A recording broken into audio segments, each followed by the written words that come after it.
discutir quais são os caminhos do diálogo interreligioso a partir do século XX e entrando no século XXI. É uma disciplina, né, um conhecimento, um saber que a cada contexto precisa ser refeito, renovado e reconduzido, reconfigurado, né? Vamos falar também especificamente da relação entre católicos e protestantes, trazendo isso para a América Latina. Como é que acontece o diálogo interreligioso no Brasil, seus desafios e perspectivas atuais. É uma disciplina, é um módulo, né? Compacta,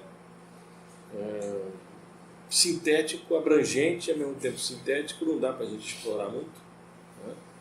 Eu fiz uma seleção de uns textos, de artigos, os quais não vai dar para a gente ler todos, mas pelo menos fica um acervo para a leitura de vocês.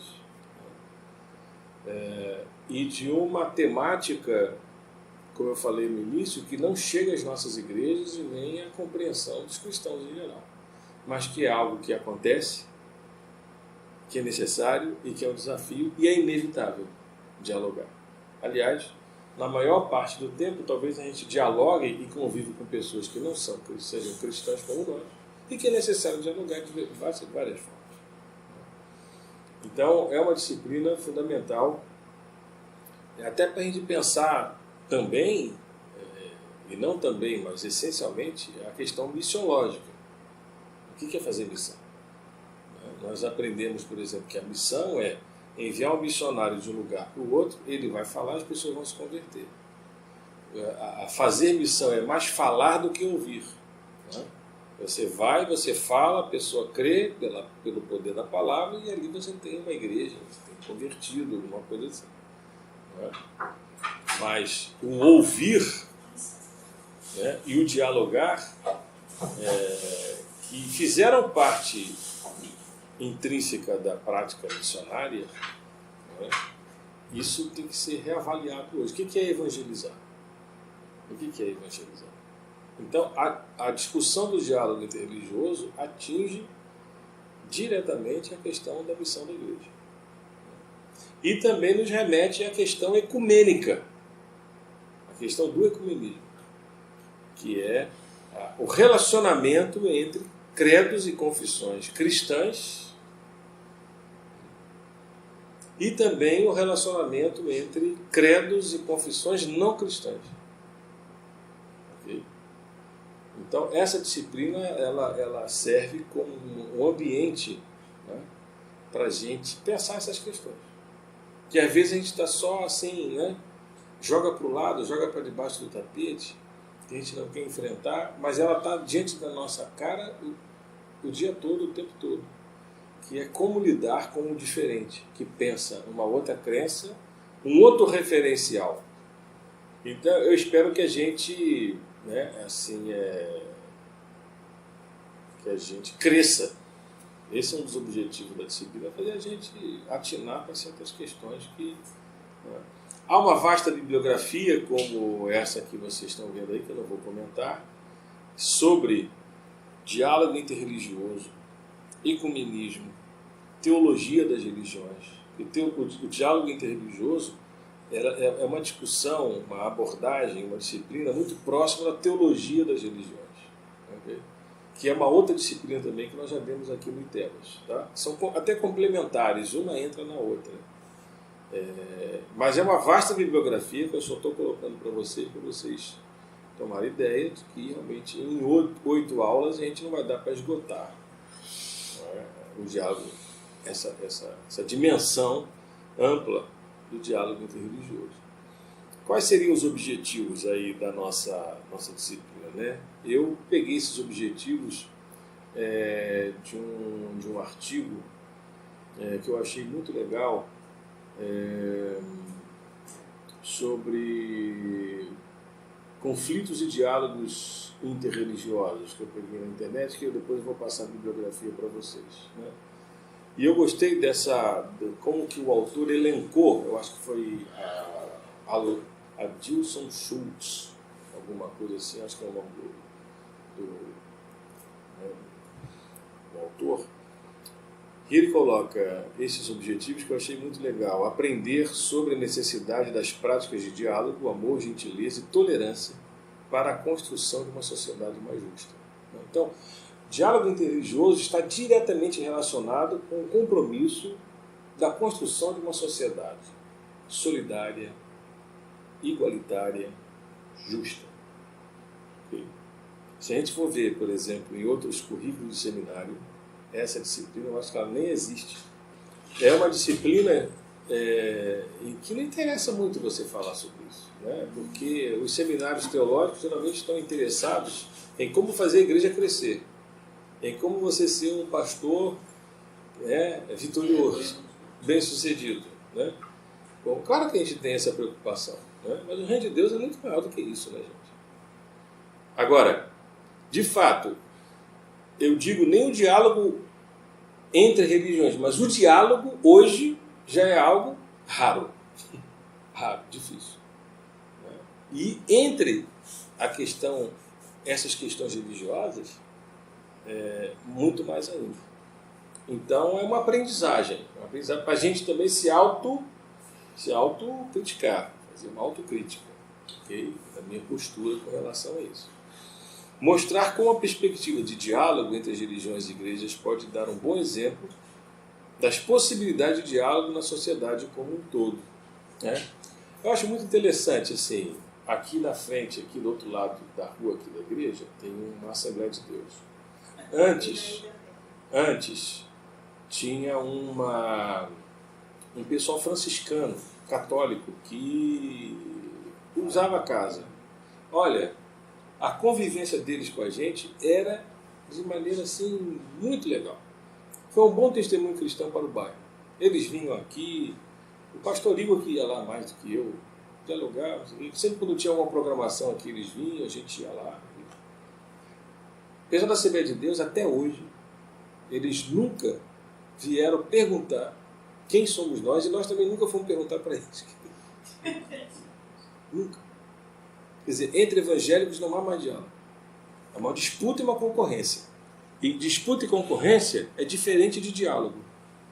Quer dizer, falar de diálogo interreligioso é ir numa lógica não do mercado religioso, que é a disputa, que é um querendo ganhar do outro, um querendo pescar do outro. O diálogo é outra perspectiva.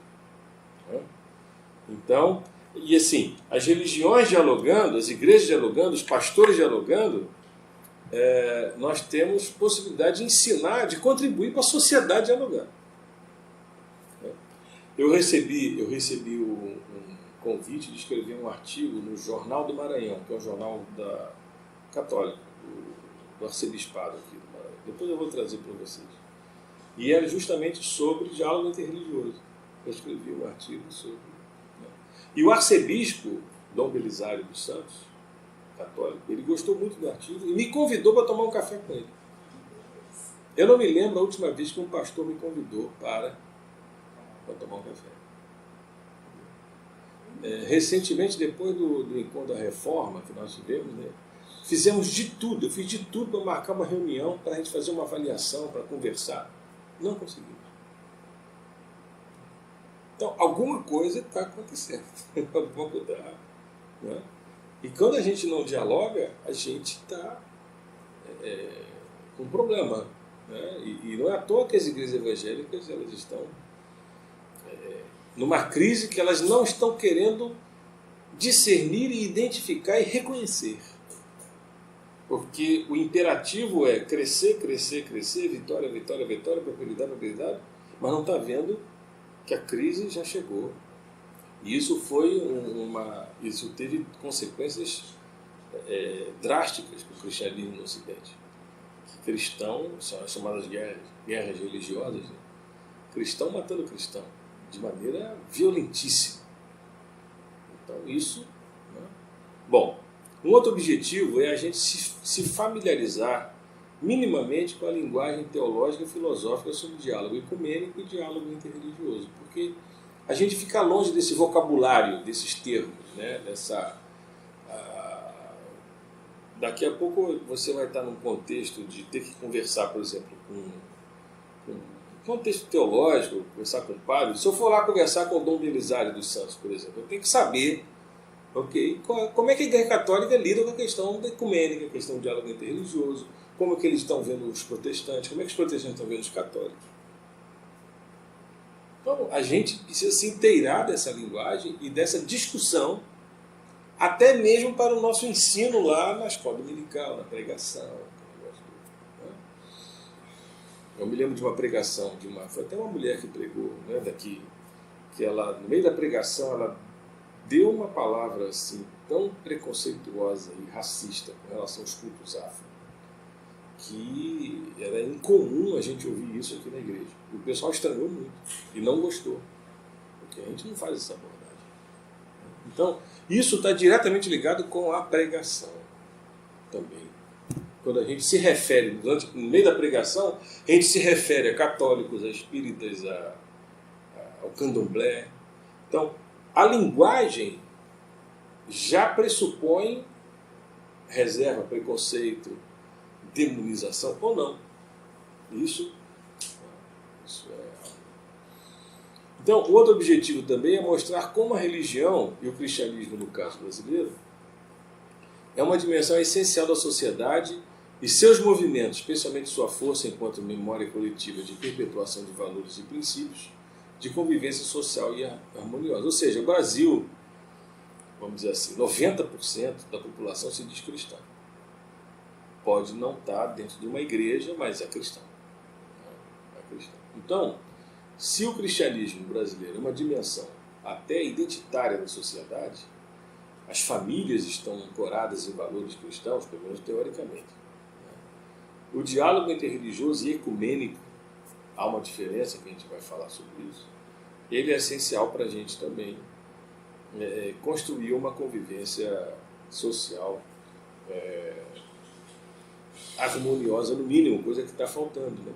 Eu me lembro sempre da frase do Hans King, que é um teólogo católico suíço, que ele falou assim, a paz mundial, isso não é frase de Nietzsche, né? Que foi o seu maior desejo, a paz mundial. Né? A paz mundial depende da paz entre as religiões. No dia que entre as religiões houver paz, isso vai ser decisivo para construir uma paz social, no sentido mais amplo. Por que estudar sobre o diálogo interreligioso? Por que estudar? Eu coloquei aqui pelo menos 5 razões pelas quais a gente precisa estudar o diálogo interreligioso. Algumas até coloquei aqui. A primeira dessas razões são os desafios atuais que nós estamos vivendo para o Estado, para as religiões e para a sociedade. Tá? Querem ver uma coisa importante? Querem ver uma coisa? A questão aborto, o ensino religioso nas escolas, a questão de gênero. Todas essas questões que estão na ordem do dia no Brasil hoje, que o pessoal está dividindo opiniões, tudo isso, a questão da religião está no meio. O conceito de família, a questão da sexualidade, o movimento LGBT, o movimento negro de defesa dos direitos dos negros, tudo tem religião. E aí, o diálogo interreligioso ele é fundamental. E o Estado, por exemplo, brasileiro, que é um Estado laico, ele é um Estado laico, mas ele é um Estado laico numa sociedade religiosa, cheia de religiões, em que os valores religiosos eles estão, vamos dizer assim, interferindo, definindo o tempo todo discursos, falas, a bancada evangélica, né, no Congresso Nacional, que defende uma pauta, vamos dizer assim, conservadora diante desses assuntos.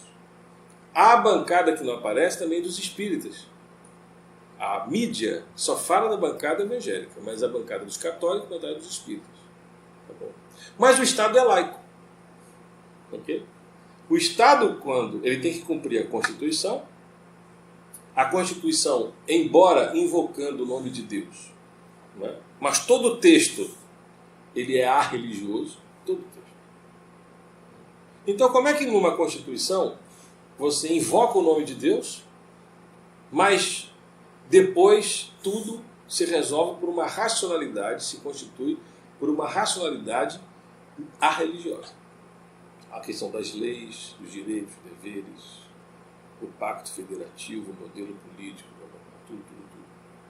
Então, quando o Estado, por exemplo, se depara com uma realidade social do número de abortos no Brasil, clandestinos, o aborto no Brasil é proibido, mas há um número exacerbado de abortos no Brasil, e essas jovens, essas mulheres, quando abortam, elas vão procurar quem? O serviço público.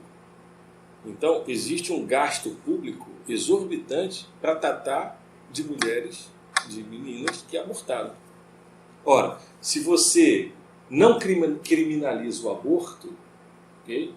O Estado, essas meninas podem fazer o aborto, essas mulheres fazer o aborto no hospital público. Não, mas o aborto é pecado, o aborto é matar, mas aí que está. A perspectiva das religiões é a perspectiva moral e do dogma, mas a perspectiva do Estado é a perspectiva de políticas públicas. Tem mulheres morrendo no Brasil porque fazem aborto clandestino. Deu para entender? E aí você tem um conflito entre a leitura das religiões, que é a leitura da moral, do dogma, da crença, e a leitura do Estado, que é laico, que tem que resolver uma questão que vai para além da questão do dogma. Só que os religiosos, como, por exemplo, a bancada evangélica, não entende isso. A bancada evangélica quer defender os valores cristãos numa sociedade ou num Estado que tem que ser cristão. E aí você tem um conflito. A questão do aborto, do ensino religioso nas escolas, e outras questões também.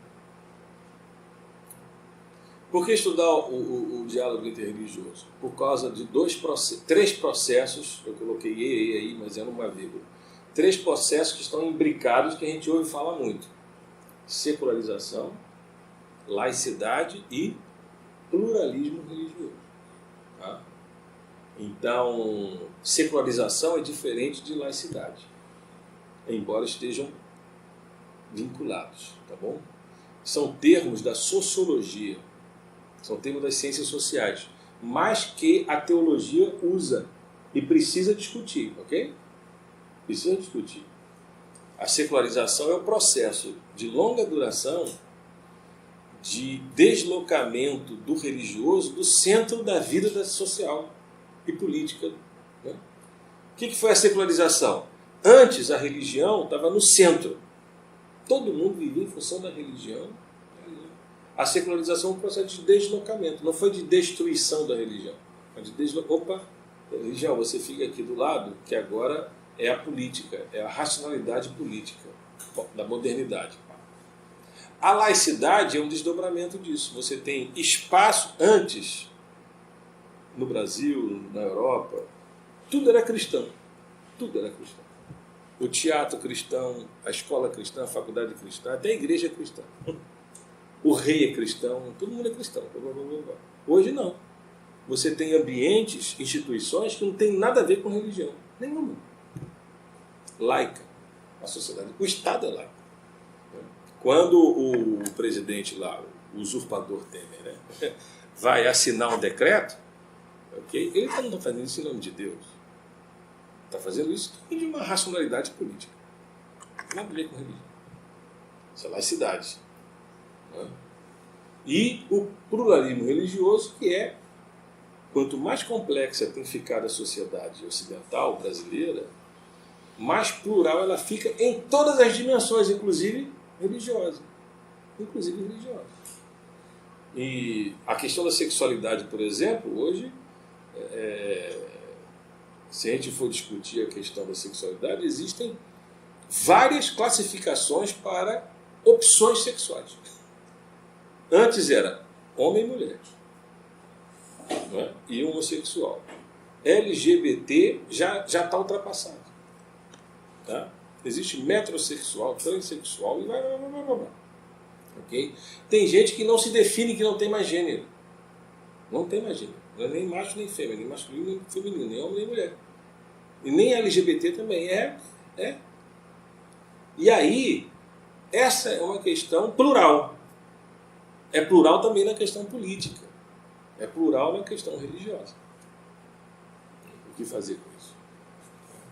Para nós cristãos também, evangélicos, devemos estudar, precisamos estudar, discutir o diálogo interreligioso por causa da relação entre o ecumenismo, paz e a missão da igreja, inspirado em João capítulo 17. Para que vocês sejam um e assim o mundo creia. Assim como eu e o Pai somos um, vocês também sejam um, a fim de que o mundo creia. Isso é missão. Missão está diretamente relacionado com unidade. Unidade. Se a igreja for una, houver a unidade, isso é missão. Isso é pressuposto para a missão. O protestantismo ocidental, ele colocou como pressuposto para a missão a divisão, o divisionismo. Quanto mais rachado, mais fragmentado, aí eu vou fazer a missão. Quem mais é aguerrido, vamos dizer assim, no proselitismo religioso, são igrejas muito fechadas, muito sectárias. E pensa que isso é missão. Quando, na verdade, a missão está indissociável à dimensão da unidade. E a questão da unidade é a questão da ecumênica. Isso também está um diferencial aqui do nosso tema. A gente fala disso de maneira muito tranquila. Bom, se for em outro seminário aí, isso é um palavrão. Não nem falar em ecumenismo, porque ecumenismo é do diabo, não sei o quê, blá, blá, blá. A gente vê de uma outra diferença, uma outra perspectiva, e a gente ainda precisa aprender muito nessa questão ecumênica. Veja bem, ecumenismo é diferente, mas está relacionado com o diálogo interreligioso. Tá? Alguns vão definir, e a gente vai chegar nisso depois, que o ecumenismo ele é cristão, entre as crenças e os credos cristãos. Diálogo interreligioso é o cristianismo com outras religiões. Tá? Então, entre nós e católicos, por exemplo, não é diálogo interreligioso, é ecumenismo. Okay? Mas com espírita, aí já é uma outra coisa. Mas estão muito próximas esses termos. Tá? E a gente precisa falar. Ecumenismo, ser ecumênico é da essência do ser cristão. Não há como ser cristão não sendo ecumênico. No sentido de que oikomene, de onde vem a palavra ecumênico, oikomênico é habitar a casa, estar na mesma casa. Né? E nós somos a mesma casa, estamos na mesma casa. O Papa Francisco vai falar que essa casa é a terra, que é a nossa casa comum. Muito bonito isso. Né? Oikomene. E essa palavra tem nas Escrituras, tem no Novo Testamento. Né? A nossa casa comum é a terra onde a gente pisa e é onde a gente vive. Né? Então é uma palavra belíssima, né? Mas que foi capturada e foi dado um significado negativo, sobretudo pelos grupos mais fundamentalistas, reacionários, anticomunistas, essas coisas. Por que estudar o diálogo interreligioso? O diálogo interreligioso envolve uma ampliação do olhar, uma capacidade de enxergar com largueza. Isso é algo que a gente precisa, de enxergar a coisa, a vida, a missão, a igreja, a sociedade, de maneira mais larga. Né? A gente enfrentar, ou conviver, se relacionar com essa dimensão plural da vida, é um desafio do século XXI. O século XX ainda era um mundo, né, bipolar. Capitalismo, socialismo, capitalistas, comunistas. Estados Unidos, União Soviética. Oriente e Ocidente. A coisa estava assim. Século XXI, essas fronteiras elas se confundiram ou se diluíram. E o mundo está globalizado. Para o bem e para o mal. Mais para o mal do que para o bem. Mas está globalizado. E aí, o que é ser cristão? O que é ser igreja? O que é missão nessa dimensão? Como que o diálogo interreligioso ele está relacionado com o modo de ser cristão, o modo de ser igreja e de fazer missão no século XXI, que é o agora. Entendeu? a gente ainda insiste em fazer missão, a gente pensa que é missão, como se estivesse lá nos anos 40 do século XX, nos 50. E assim, o mundo mudou e se continua a fazer a coisa do mesmo jeito. Então, é uma questão que a gente precisa teologizar. E aí, essa é a nossa tarefa aqui. Pelo menos instigar, provocar e nos levar a pensar, a repensar a nossa postura. Tá? E por último lugar, nesse slide, por que estudar sobre diálogo interreligioso? Para a gente aprender uma postura de escuta, de aprendizagem e de respeito às diferenças. Não há possibilidade nenhuma de sermos cristãos, século XXI, sem essas três atitudes: escutar, aprender e respeitar as diferenças. Malindon, a gente vai ter que aprender com os católicos? Sim. Vai ter que aprender com espíritas? Por que não? A gente vai ter que aprender com candomblé? Sim, tem que aprender. A gente tem que ouvir? Sim. Mudou o paradigma da missão, que antes o paradigma da missão é eu falo e você escuta. Hoje, a gente precisa ouvir primeiro. Essa disciplina, ou essa postura de humildade da escuta, ela é muito mais relevante e necessária hoje do que a imposição dogmática de uma crença sobre outra cultura, outro povo, outra pessoa, outro contexto.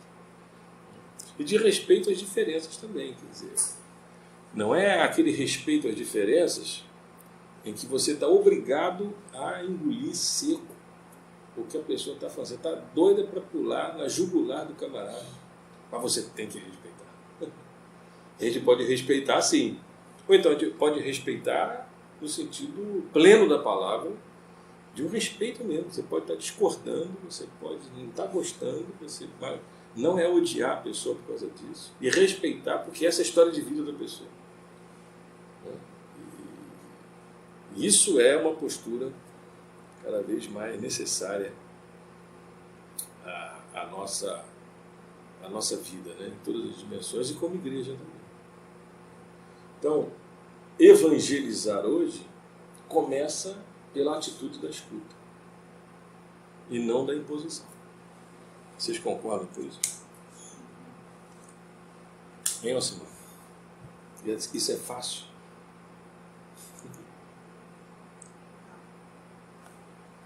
É simples. O que vocês acham? Oi?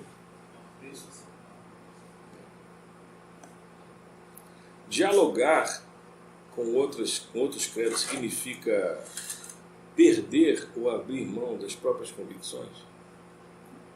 Significa relativizar o que a gente crê?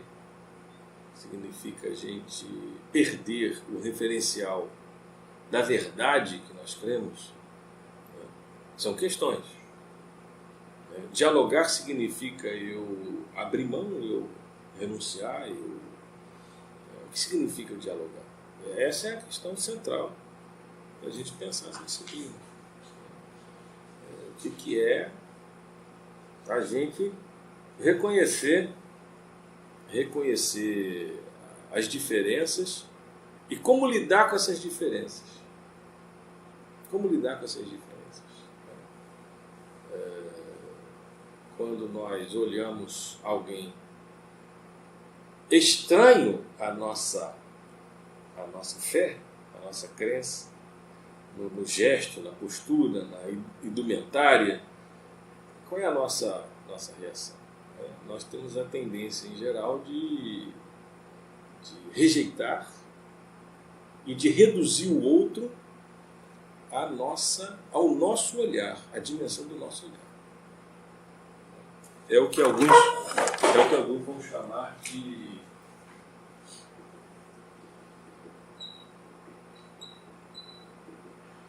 alteridade. autoridade. Você se depara com alguém que é absolutamente estranho a você, com outra sexualidade, com outra linguagem, com outra postura, e aquele negócio ali é algo assim que te incomoda, você fica assim, inquieto, você não sabe se comportar diante de uma pessoa ou de um grupo absolutamente esquisito, ao teu olhar. E de alguma forma você vai fazer um exercício de reduzir aquele estranho aos códigos de linguagem e de interpretação que você tem. Essa relação, autoridade. E aí, a partir desse conflito, ou desse enfrentamento da autoridade, né, que está diretamente relacionado com a questão do outro, quem é esse outro? Né? Quem é esse outro? A sua identidade. Como que a gente classifica esse outro? A gente identifica, classifica, categoriza. Ele é muçulmano, ele é católico, ele é gay. Nós temos um cardápio de palavras, um vocabulário extenso para a gente trazer o outro a uma definição de um conceito.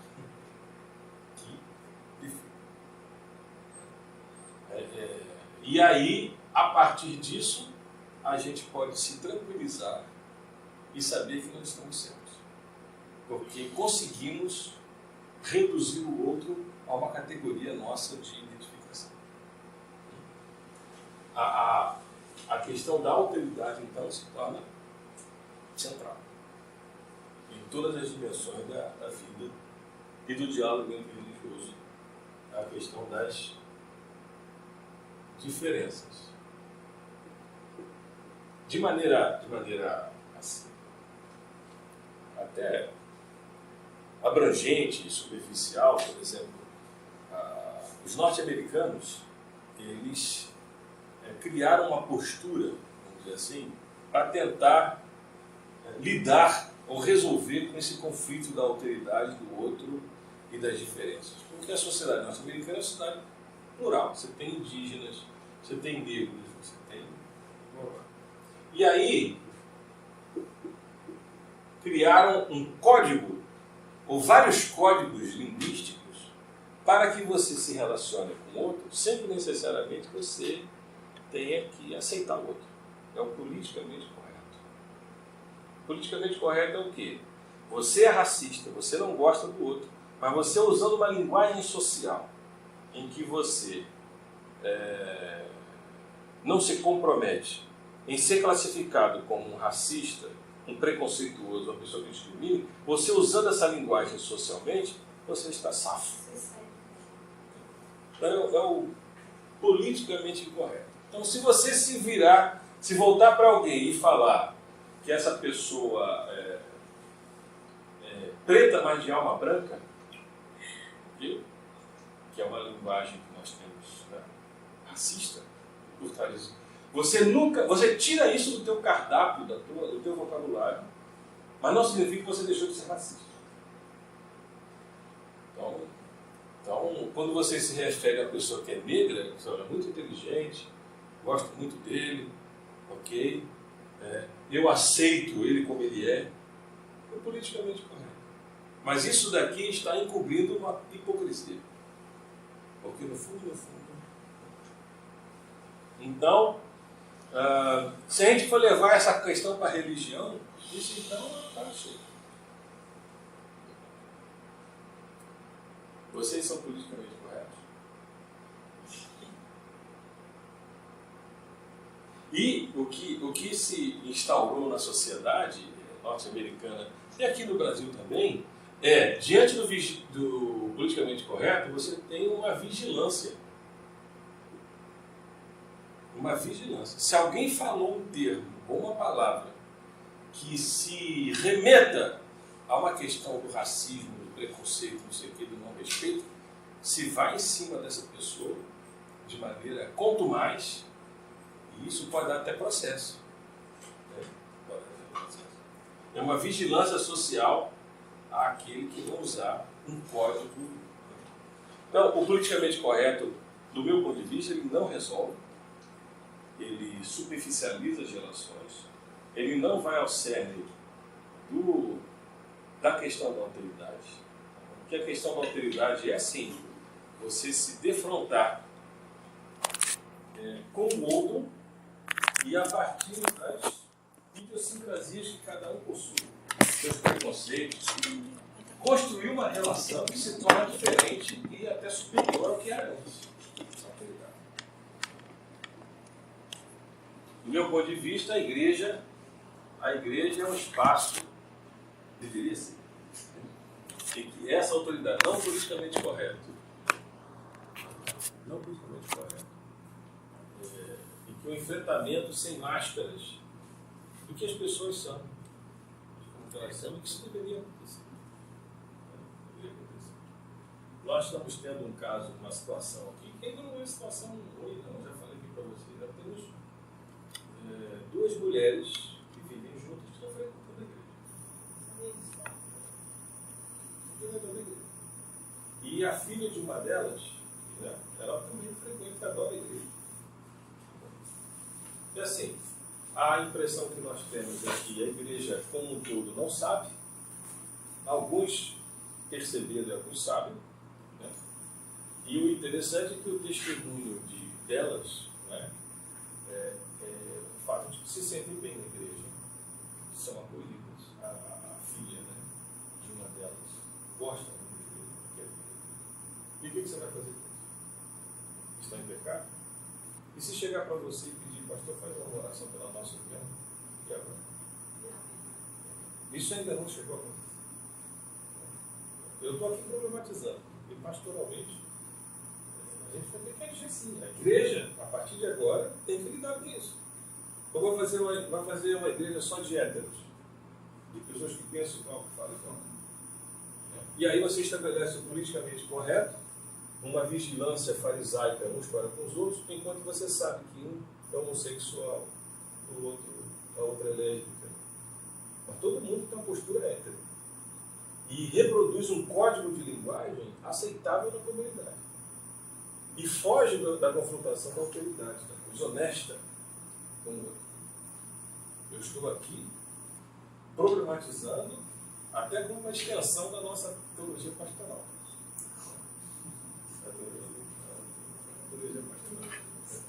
E tudo está, na verdade, aqui, ó.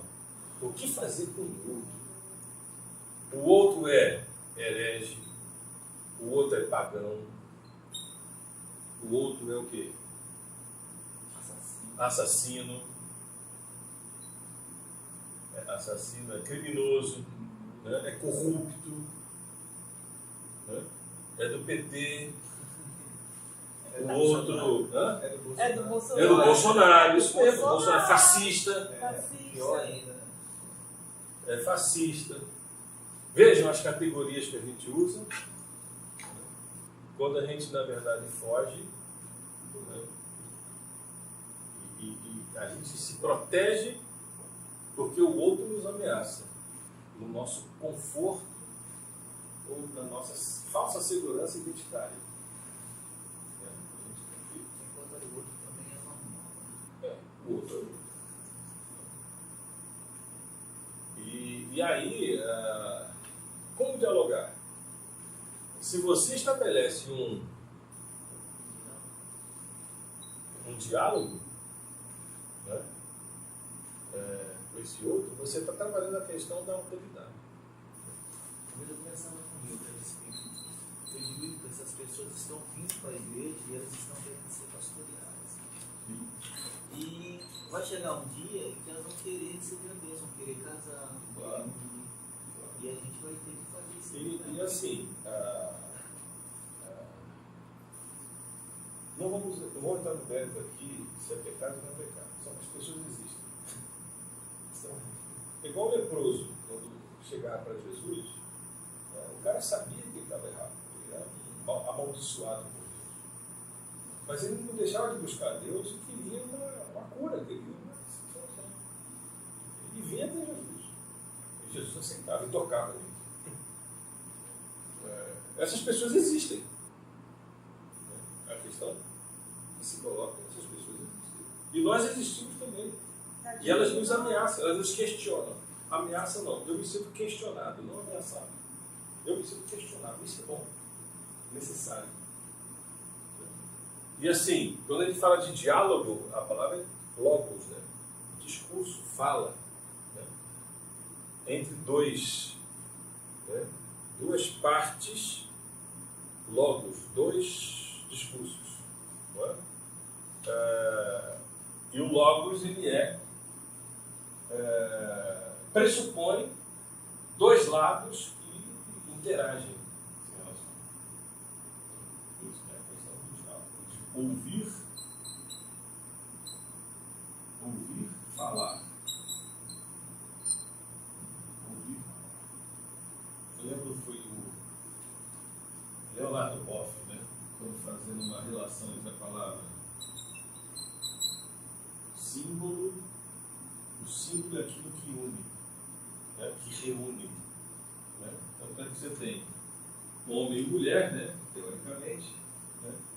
Se casaram, aqui, se casaram, né? E existe um símbolo, é aquilo que reúne, que agrega, que junta.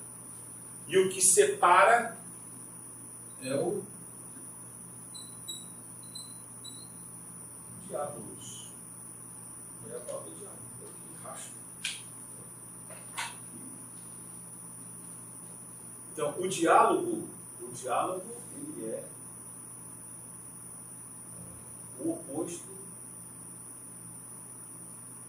Ele não é o politicamente correto.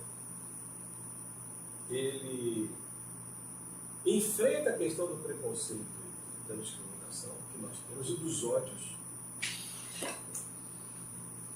para construir uma relação. Por isso que eu falei que diálogo interreligioso, ele está, é uma discussão comprometida com a construção de uma outra sociedade. Não essa que está aí, pautada na concorrência, mas uma outra sociedade com solidariedade, igualdade, justiça e de respeito ao mundo. O cristianismo teve não poucos enfrentamentos nessa questão da autoridade. Desde o início do cristianismo, desde lá do Novo Testamento, a gente pode pegar o próprio Jesus Cristo, os apóstolos, a prática das igrejas. Você pega Romanos capítulo 14, por exemplo, vós que sois fortes, acolhei os fracos, as debilidades dos fracos, capítulo 15 de Romanos. Romanos era uma igreja plural, judeus e gentios. E como é que você vai conseguir colocar no meu grupo social antagonismos históricos, étnicos, raciais, religiosos, políticos, sociais, de classe, numa mesma igreja? Essa é a questão do Paulo. Coríntios também.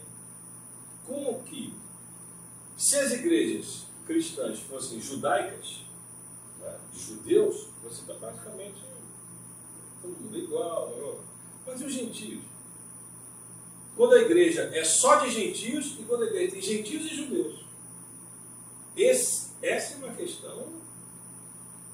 Todo o Novo Testamento está em torno dessa questão, da configuração dessas comunidades, seus problemas de relacionamento, de convivência, de como que pastoralmente, teologicamente se resolve isso. O capítulo 2 de Efésios, havia um muro da separação e Paulo leva isso para o sacrifício de Cristo. Veio Cristo, derrubou um muro e vindo evangelizou a paz, fez a paz entre ambos, judeus e gentios, e fez um novo povo, chama de igreja.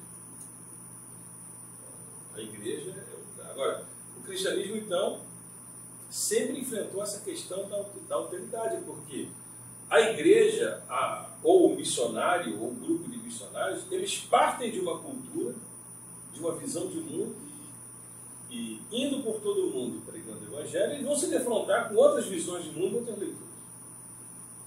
E assim foram séculos de conflitos, harmonizações, negações, inculturações do cristianismo. E teve e ainda tem problemas com relação a isso. A gente sabe isso muito bem da história. Eu peguei aqui uma coisa que eu queria que vocês lessem.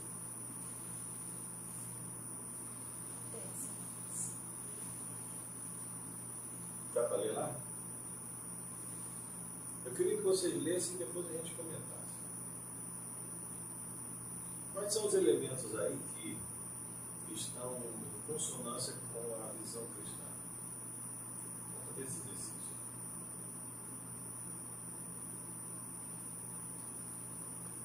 Tem vários elementos aí. Eu construir uma casa na qual pudesse se abrigar quando chegasse as águas. Então, poderia ser uma analogia aquele que o homem sábio, né? Constrói sua casa sobre a rocha, né? Quando vem as águas, as águas de Noé, né? Dilúvio. Tem a ver com Dilúvio, dilúvio. né? Olha lá, ó, mandou acabar com a terra devido à grande maldade dos homens. Bem parecido, né? Com a história de Noé. Avisou antecipadamente A questão do que irá dilúvio. empotir. a terra prometida, né? Que não vai ter sofrimento, né? Exato, lá embaixo, né? A terra prometida. A terra sem males, né? A questão do céu, né? Do paraíso, né? É. O que mais?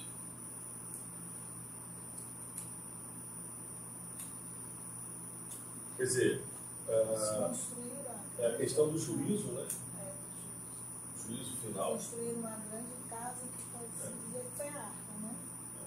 Salve. Cuidado, A arca.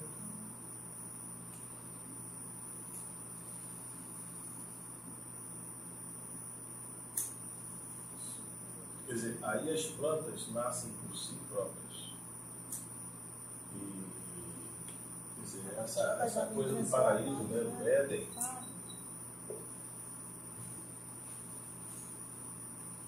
A pessoa nesse lugar não envelhece, A longevidade. né? Nem morre. E aí não há sofrimento. É bem o céu desse mundo, né? Então, a Terra Sem Mares é uma lenda guarani. Mas a questão é, quem é que ensinou para os guaranis esses elementos que se identificam com uma tradição judaico-cristã? Nunca nenhum missionário foi lá. Como é que eles tiveram essa noção? Quem? Como? Isso nos remete à questão da teologia, que é a questão da revelação. Aqui nós já saímos do campo do diálogo interreligioso para o que a gente pode chamar de teologia das religiões. Poderíamos perguntar, então, se não só a cultura guarani, mas as milhares e centenas de culturas no mundo todo, elas não teriam traços ou elementos dessa revelação? Em que eles já teriam um testemunho prévio, né, ou já contido nas suas culturas, daquilo que é revelação aos judeus, das escrituras, formataram. Mas nunca vamos encontrar nessas outras culturas narrativas e linguagens identificadas na sua plenitude com a visão cristã. Os dogmas e as crenças cristãs. Nunca. Porque cada cultura tem a sua própria construção, a sua própria experiência. A partir do seu contexto, por exemplo. A mandioca já vem transformada em farinha. Quer dizer, só quem tem essa cultura alimentar podia falar de farinha. Então, a caça já chega batida aos pés dos caçadores. Não precisa nem caçar porque você já vê. É realmente um universo. Então, para uma teologia das religiões, essa discussão sobre a revelação em que, em outras, aí vem a questão herética, em outras religiões, há possibilidade, ou há, concretamente, possibilidade de um testemunho, ou de uma presença de Deus, nesses rituais, nesses sacrifícios, em que isso se remete a revelação. Vamos abrir, vocês têm lido aí, Malaquias 1:10.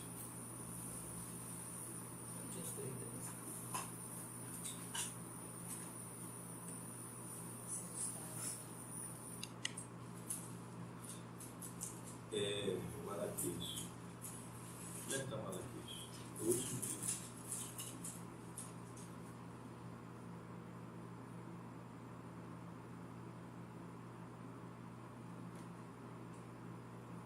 É o 11.